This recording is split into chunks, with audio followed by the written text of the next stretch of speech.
Palace, Tom. First, Prince Andrew's coach is just about ready to come out. It'll be the 1902 State Landor, so-called because it was built in 1902 for King Edward VII. It's one of the most richly adorned carriages, and it's usually used for state occasions. Traveling with him will be Prince Edward, who is his supporter. Royals don't have best men. They have what are called supporters. Don't ask me why. It's just the tradition here. Someone once said that anything that's done more than once in this country becomes a tradition. The crowd is now waiting for them to exit. I think you can just see them just coming out the front gates. Prince Andrew is in ceremonial day dress. That's right, his uniform of a naval lieutenant.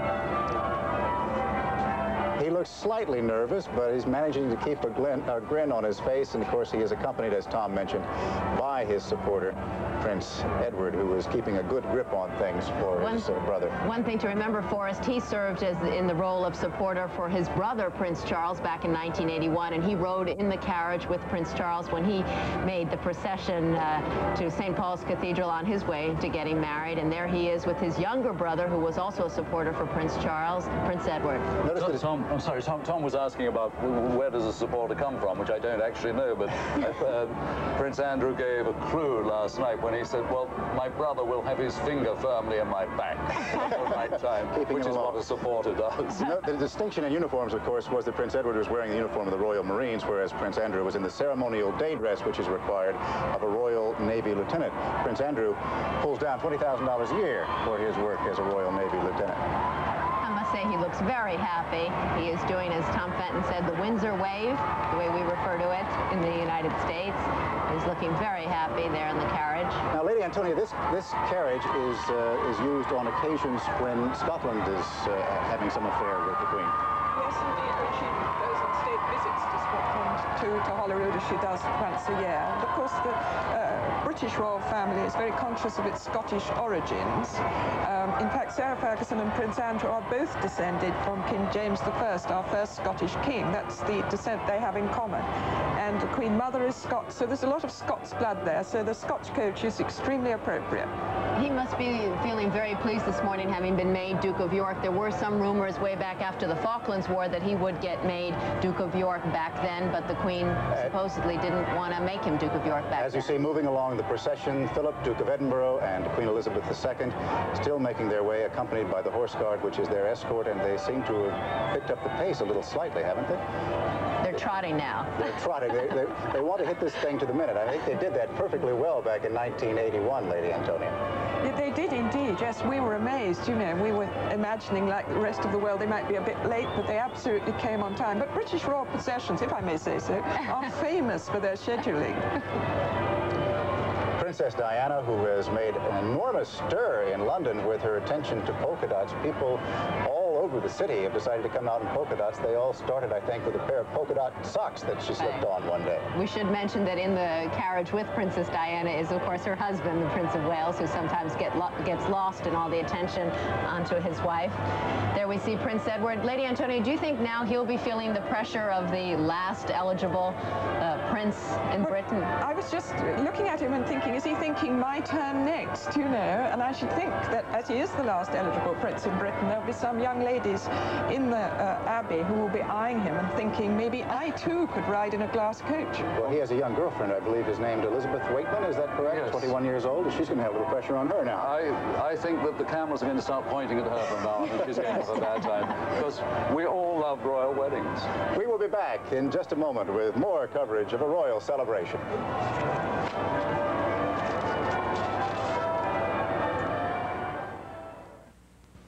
Look, I'm only 35, and the last thing on my mind is cancer. So when the National Cancer Institute said they believe a high-fiber, low-fat diet may reduce the risk of some kinds of cancer, well, I didn't exactly jump.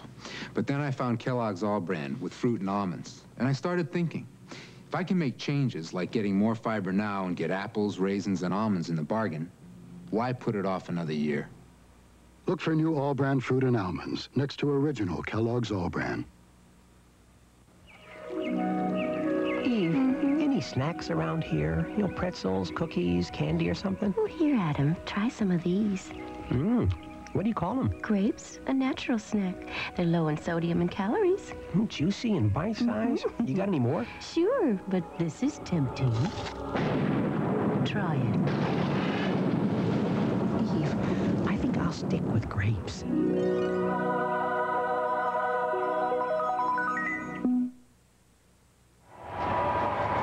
We are in the background.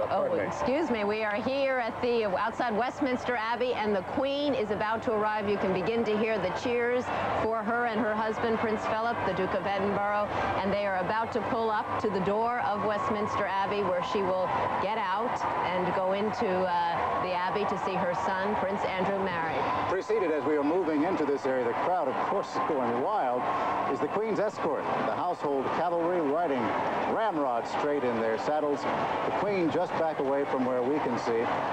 She is arguably the single most important woman in all the land of Great Britain, Roger. This is the only event, I believe, where the Queen does not arrive last. That is, of course, an honor reserved for Sara Ferguson today. I believe if you have a look at Queen Elizabeth, this is a very happy occasion for her. It's a wonderful to see her. She's glowing. And I mean, what about, you know, the English press have an obsession about age, and they precede everything by saying somebody is 28 or 58. But the Queen, I say, is just turned 60, and she looks wonderful. We can see her absolutely beautiful now. Even the horses that are pulling her carriage look absolutely wonderful.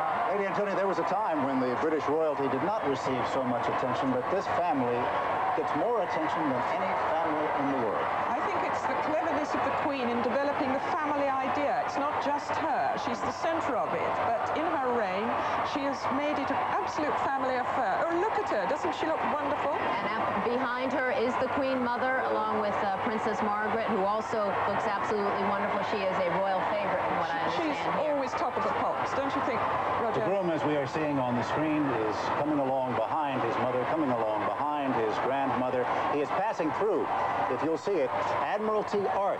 Now, that center arch through which he will move is kept closed for all but the most ceremonial of occasions.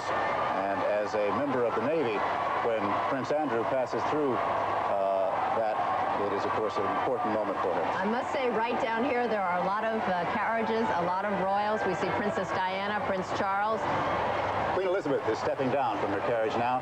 She is prepared to enter Westminster Abbey, accompanied by her husband, Philip, Duke of Edinburgh.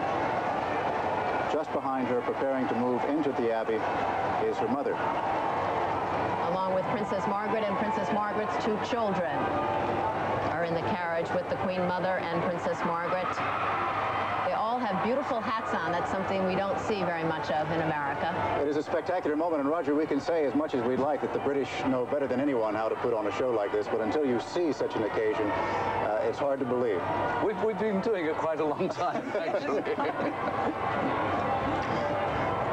We saw an interesting interview last night with Prince Andrew and Sara Ferguson, in which he was talking with some members of the Horse Guard. Now, this ride, as you see them accompanying the Prince, is very difficult to maintain. There we see Prince Andrew waving along with his brother, the supporter, Prince Edward. And he has got to be a very happy but nervous young man at this precise moment. Interestingly, Lady Antonia, Sara Ferguson has a very close relationship with the Horse Guard. Indeed, her father, Major Ronald Ferguson, who incidentally has become quite a popular figure. There's the Queen shaking hands. Her dress is by Ian Thomas, one of her favourite designers, and it's a sort of all-in-one. It looks as if it's got an underskirt, but it's all built in one. And that, I think, is one of the favourite royal colours, delphinium blue. Only the color that only she can wear at this wedding. We should reiterate that. Now shaking hands is her mother, the Queen Mother, who's very popular, lives at Clarence House. Who is one of the most adored women in all of Britain. One might even say the most adored. And was the last Duchess of York, so it must be rather moving for her to think that her grandson's bride today will become the next Duke of York, and Duchess of York, she having stopped being Duchess in 1937 when she became Queen. Now, the 1981 wedding with Prince Charles and Princess Diana, who we are looking at now, took place in St. Paul's Cathedral, which is the Cathedral of London. Here, a much smaller place, Westminster Abbey. but there is a long tradition with royal weddings here in the Abbey, is there not? Princess Anne got married in Westminster Abbey, and so did the present Queen in 1947. That was the first state occasion after World War II. We just saw Captain Mark Phillips come around behind Princess Diana and kind of move his way in front of her, and they shared a little laugh there. They're waiting to shake hands. For Diana, a very happy moment because she is joined now in the royal family by someone who is a dear and close friend. The two of them have shared a lot of special moments, including, I might add, dressing up in police uniforms so that they might go out and crash Andrew's stag party. I don't think they quite were able to pull it off. They got too much attention. Lady Antonio, do you think that the press will begin to make a rivalry between the two women after this wedding is over, between Princess Diana and the Duchess of York, Sarah? As a historian, the press can do anything, but I think it's a bit of a non-story. I think the two girls are very good friends, you know, and I think they're going to be a great support to each other. After all, as Princess Diana said about the police episode, you have to have a laugh sometime. That's for sure. Interestingly, as we Prince Andrew, Prince Edward are moving along in their coach. Prince Edward, who is something of a practical joker, as is his brother, showed up at one of the rehearsals with his arm in a sling, saying that he had been bitten by a kiwi in New Zealand. Did he really? He did. But he left with his arm